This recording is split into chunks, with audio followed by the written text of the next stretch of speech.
পারমাণবিক অস্ত্রধারী দেশগুলোর অন্যতম চীন বর্তমানে তার পারমাণবিক অস্ত্রাগার আধুনিকীকরণ ও সম্প্রসারণ করছে।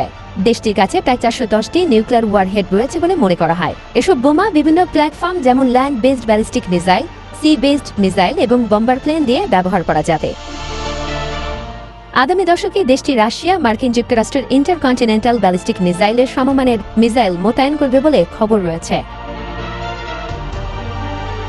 1960 সালের পর চীন স্বাধীনভাবে পারমাণবিক অস্ত্র তৈরি করতে থাকে। 1964 সালে দেশটি তার প্রথম পারমাণবিক অস্ত্র পরীক্ষা চালিয়ে পঞ্চম পারমাণবিক শক্তিধর দেশ হয়ে ওঠে। ফিউশন রিঅ্যাকশন বেসড পারমাণবিক অস্ত্রের পাশাপাশি চীন আরও শক্তিশালী এবং এফিশিয়েন্ট ফিউশন রিঅ্যাকশন বেসড পারমাণবিক অস্ত্র তৈরি করেছে।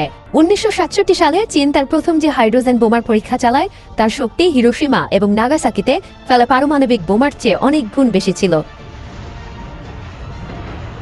1996 সালে দেশটি সবশেষ পারমাণবিক পরীক্ষা চালিয়েছিল। দেশটির